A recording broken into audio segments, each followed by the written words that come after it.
Bwana Yesu asifiwe. Karibu katika ibada ya wakati ulioamriwa inayokuja kwako na mimi Pastor Miamba.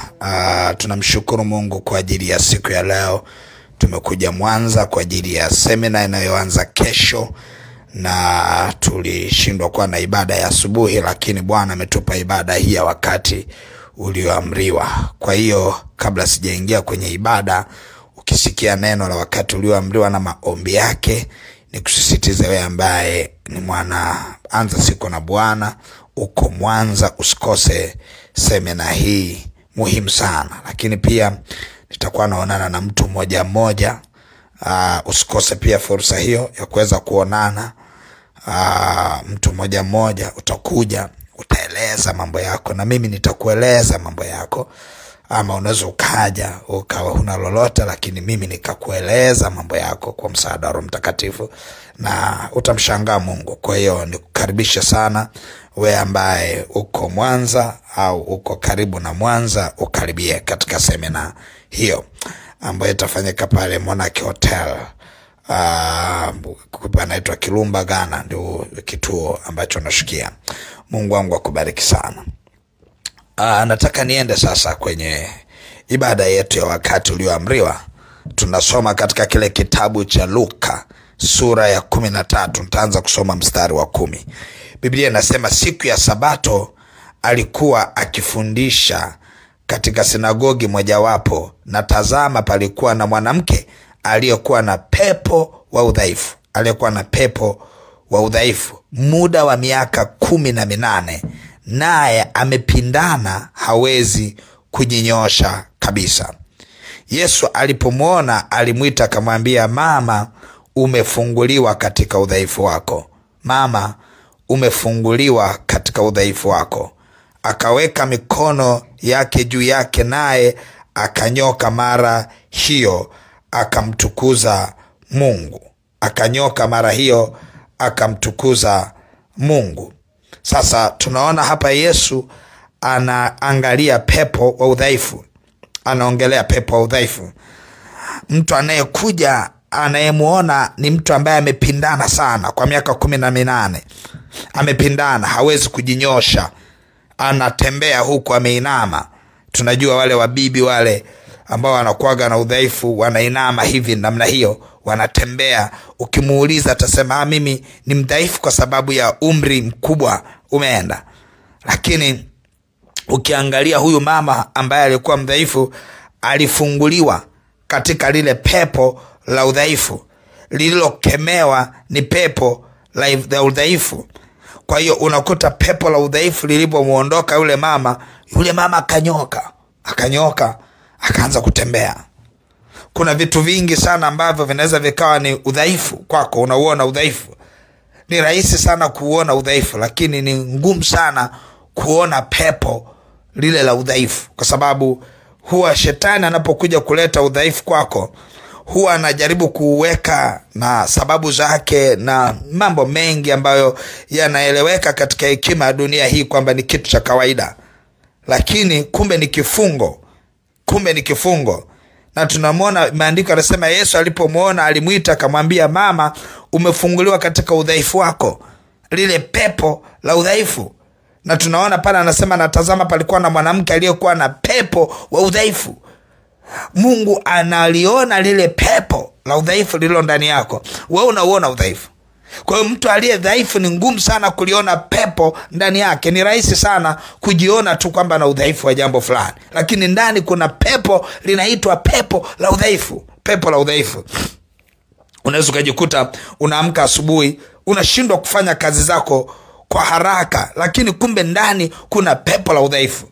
Unashangaa uko kwenye kazi za mikono yako, lakini hauna nguvu ya kufanya mambo fulani makubwa, kwa sababu ya lile pepo la udhaifu. Linakuja linakudhoofisha, linakufanya unakuwa dhaifu, unadhoofishwa katika mambo mbalimbali. Unaweza kudhoofishwa katika fikra na mawazo yako, ukadhoofishwa, ukawa unajikuta unawaza lakini huwazi vile ilivyo sawa, kwa sababu ya lile pepo la udhaifu ambalo limekushikilia.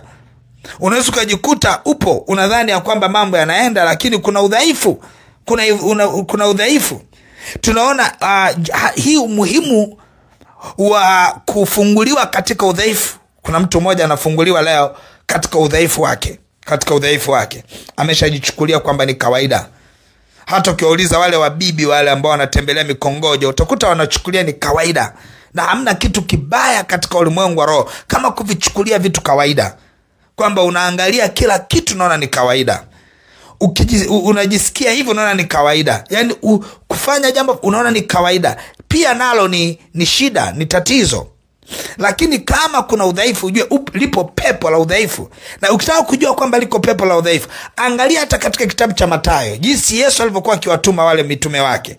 Mathayo 10 tukisoma ule mstari wa kwanza, anasema hivi: akawaita wanafunzi wake 12, akawapa amri juu ya pepo wachafu wawatoe na kuwapoza magonjwa yote na udhaifu wa kila aina. Na udhaifu wa kila aina. Hawa mitume walipewa mafuta katika ulimwengu wa roho, walipewa nguvu ya kwenda kuondoa pepo la udhaifu wa kila aina. Maana yake ni nini? Kwa nini hapa nasema na udhaifu wa kila aina? Maana yake zipo aina nyingi sana za udhaifu. Kuna nyingine unaweza hata mwenyewe usizijue. Kuna nyingine ambazo unaweza ukazijua, nyingine unaweza usizijue, lakini ni pepo la udhaifu. Na ndio maana akawapa nguvu, akawapa mafuta ya kwenda kuponya magonjwa, kupooza magonjwa yote na udhaifu wa kila aina. Maandiko yanasema udhaifu wa kila aina. Yawezekana ukawa na udhaifu wa aina fulani. Una udhaifu wa aina fulani. Unaweza kujikuta mtu mwingine ni dhaifu hata kwenye masuala ya mahusiano, ni dhaifu. Unajikuta ni dhaifu tu, ni dhaifu. Unaweza kukuta maumbile yake ni dhaifu. Unaweza kukuta tu mawazo yake ni dhaifu. Unaweza kukuta hata utendaji kazi wake ni dhaifu. Unaweza kukuta hata ufuatiliaji wa mambo ambayo yanamhusu ili kumpa faida, pana udhaifu. Hilo pepo linakuja linampa udhaifu, anakuwa sio mfuatiliaji. Halafu watu wa nje ndio wanashangaa.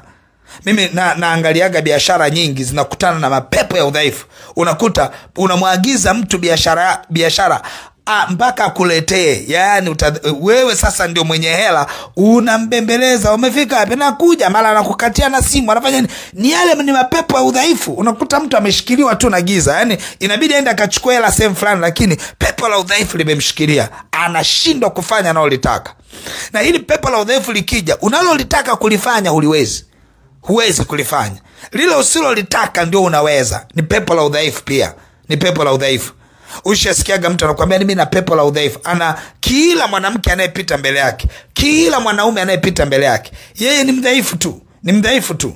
Nalo ni pepo lile. Na ndio maana unakuta watu wengi sana kwa mfano kwa sisi ambao tunawashauri watu wengi wanaoingia kwenye uchumba, ni ngumu sana kuwashauri, sio kitu rahisi kwa sababu ya pepo la udhaifu.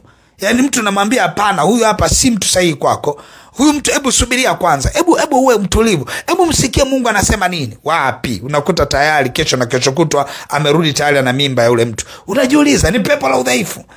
Kwa pepo la udhaifu, na ndio maana akasema hivi, aliwapa nguvu ya kukemea kila udhaifu wa kila aina. Maana yake nini? Kuna udhaifu wa kila aina. Naweza nikawa naongea wakati huu ukawa unajua udhaifu wako. Mimi sijajua. Unaweza kuwa na udhaifu wa mwili kama aliyokuwa nao na huyu mama aliyeteseka kwa miaka 18. Unaweza kuwa na udhaifu wa magonjwa wakati huu unapoongea. Unaweza kuwa na udhaifu wa mwili, unaweza kuwa na udhaifu wa mahusiano, udhaifu. Yategemeana udhaifu kwenye kona gani. Nataka niende nikaombe na mtu mmoja anaenda kufunguliwa dakika hii. Twende mbele za Bwana. Baba mtakatifu, katika jina la Yesu Kristo wa Nazareth, Mungu aliye hai, ninakushukuru kwa rehema nyingi na neema sana. Asante kwa maana Mungu aliye hai, ulipowapa mamlaka wanafunzi wako 12, ukawapa amri juu ya pepo wachafu wawatoe na kuwapoza wagonjwa na magonjwa yote, lakini ukasema na udhaifu wa kila aina. Mungu aliye hai, yamkini mtoto wako anayenisikia analo pepo la udhaifu na ana udhaifu wa aina fulani. Katika jina la Yesu ninakemea udhaifu uleo ambao umekushikilia kwenye maisha yako. Ninakemea pepo la udhaifu ndani ya mwili wako, ndani ya viungo vyako vya mwili. Ninakemea pepo la udhaifu kwenye ufahamu wako, kwenye akili yako, kwenye mawazo yako. Ninakemea pepo la udhaifu katika jina la Yesu Kristo wa Nazareth. Ninalikemea pepo la udhaifu lililoshikilia biashara zako, lililoshikilia watu unaofanya nao kazi, wafanya kazi ulioweka kwenye kazi zako. wako, watu ambao unashirikiana nao, na kemea pepo la udhaifu kwao kwa jina la Yesu na kwa damu ya mwana kondoo. Ninatangaza nguvu mpya, ninatangaza ushindi katika jina la Yesu. Kila pepo la udhaifu likuachie leo, pepo la udhaifu likuachie kwa jina la Yesu Kristo wa Nazareth, Mungu aliye hai. Baba, asante kwa maana unaenda kumfungua mtoto wako huyu. Unamfungua kinyume na madhaifu yote na pepo la udhaifu lilokaa nyuma yale madhaifu. Ninatangaza kufunguliwa kwako katika jina la Yesu. Viungo vyako vya mwili vilivyo dhaifu, viungo vya ndani ya mwili, viungo vya nje ya mwili vilivyo dhaifu, ninaamuru leo pepo la udhaifu toka katika jina la Yesu Kristo wa Nazareth, Mungu aliye hai. Pepo la udhaifu lilokaa, unalolijua ama usilolijua, pepo la udhaifu lilokaa kwenye viungo vyako vya ndani, iwe ni figo, iwe ni ini, iwe ni kongosho, viungo vyote vya ndani, iwe ni damu, viungo vyote vya ndani, iwe ni tumbo, iwe ni viuno, iwe ni mifupa, iwe ni bone marrow, kila roho chafu, pepo la udhaifu toka, achia maisha haya kwa jina la Yesu Kristo wa Nazareth, Mungu aliye hai. Ninatangaza kufunguliwa kwako leo. Misuli yako iliyokuwa na udhaifu, hata ukitembea unajisikia kuchoka. Misuli yako iliyokuwa na udhaifu, ukitembea unajisikia miguu kuwaka moto. Ninatangaza pepo la udhaifu toka, achia maisha haya kwa jina la Yesu Kristo wa Nazareth. Hali ya kuumwa, hali ya kuteseka, magonjwa kila aina, ninatangaza uponyaji wako kwa jina la Yesu na kwa damu ya mwana kondoo. Pokea uponyaji katika jina la Yesu. Pepo la udhaifu katika uchumi, hali ngumu ya maisha, roho chafu za madeni, udhaifu wa kila aina kwenye kona ya uchumi, na amuru ikuachie leo katika jina la Yesu. Udhaifu wa kushindwa kulipa kodi ya nyumba, udhaifu wa kushindwa kulipa kodi ya pango la biashara yako, udhaifu wa kushindwa kujimudu katika mavazi, udhaifu wa kushindwa kujimudu katika chakula, udhaifu wa kushindwa kuamudu watoto wako kuwavisha, katika jina la Yesu. Pepo la udhaifu toka, achia maisha haya kwa jina la Yesu Kristo wa Nazareth, Mungu aliye hai na kwa damu ya mwana kondoo. Baba, nakushukuru kwa maana lile pepo la udhaifu ambalo limeshikilia watoto wako hata washindwe kuomba, unashindwa kuomba. Ukitaka kuomba, roho ya udhaifu inakukamata. Ukitaka kusoma neno, roho ya udhaifu inakukamata. Pepo la udhaifu toka kwa jina la Yesu Kristo wa Nazareth, Mungu aliye hai. Ninatangaza uhuru kwako. Ninatangaza pia uhuru kwa watoto wako kwa jina la Yesu. Ninatangaza uhuru kwa mwenza wako. Ninatangaza uhuru kwa wafanyakazi unaofanya nao kazi. Ikiwa umeajiri wale wafanyakazi wako uliowaajiri katika kazi zako, ninatangaza pepo la udhaifu liwaachie kwa jina la Yesu Kristo wa Nazareth. Lile pepo linalozuia wewe kupata faida, lililowashikilia watu unaofanya nao kazi, hata likawazuia kupata faida, kwa jina la Yesu Kristo wa Nazareth, Mungu aliye hai. Ninatangaza katika ulimwengu wa roho, tangazo la kinabii, natangaza kufunguliwa kwako kinyume na pepo la udhaifu kwa jina la Yesu Kristo wa Nazareth, Mungu aliye hai. Baba, nakushukuru sana kwa rehema na neema kwa jina la Yesu Kristo wa Nazareth, Mungu aliye hai. Baba, nalibariki na kuliinua jina lako katika jina la Yesu Kristo wa Nazareth, Mungu aliye hai. Baba, asante kwa mafuta yako. Sifa na heshima ni zako Jehova. Amen, amen, amen. Nataka wewe ambaye ulikuwa unashindwa kufanya jambo fulani, nenda kalifanye sasa hivi, halafu niambie nini kinaendelea. Na wewe ambaye ulikuwa unaumwa, unajisikia ndani yako kama kuna udhaifu, unajisikia kama kuna uchovu, unajisikia kuchoka, nataka uende ukasimame mahali ambapo ulipokuwa unaona pana udhaifu. Nataka uangalie, uone nini kinaendelea. Ndipo utajua kwamba mtu hataishi kwa mkate tu, bali kwa kila neno litokalo katika kinywa cha Bwana. Hili ni neno limekuja kwa wakati ulioamliwa kukutoa katika udhaifu wako. Ni vyema sana hata wewe ambaye hujijui kama ni dhaifu, ukaona maombi haya ni ya kwako, kwa sababu kuna nyakati tunakuwa wadhaifu kwenye maeneo mbalimbali ambapo sisi wenyewe hatujui. Na hii imekuwa ni changamoto kubwa hata kwa wanandoa. Unakuta wanandoa wanavumiliana juu ya udhaifu wa mwenzie. Yamkini mwenzie anaelewa ama haelewi, lakini ni mdhaifu kwenye kona fulani. Kwa hiyo pepo la udhaifu ni pepo ambalo linatesa watu wengi sana wa rohoni, linawatesa watu wengi sana wa rohoni. Na ndio maana hata ukitaka kuamka kuomba usiku wa manane, unatamani kuamka, lakini kila unavyotaka kuamka pepo la udhaifu linakushikilia. Unajishangaa umeshindwa hata kutoka kitandani pako. Ujue ni pepo la udhaifu. Bwana amekuweka huru leo. Bwana amekuweka huru leo. Nataka ushuhudie ni nini kimetokea, lakini nataka ushike sadaka yako, wewe ambaye unajua unalo hilo pepo la udhaifu kwenye kona fulani, unaposhika sadaka ya kuangalia ile kona ambayo una udhaifu. Wewe ambaye haujui kama una udhaifu, ni vyema pia ukashika sadaka yako ukamwambia Bwana, sadaka hii nichunguze mahali ambapo nina udhaifu lakini sijijui. Sadaka hiyo ina nguvu ya kupiga kelele kwenye kiti cha enzi. Mungu wangu akubariki na uwe na wakati mwema. Amen.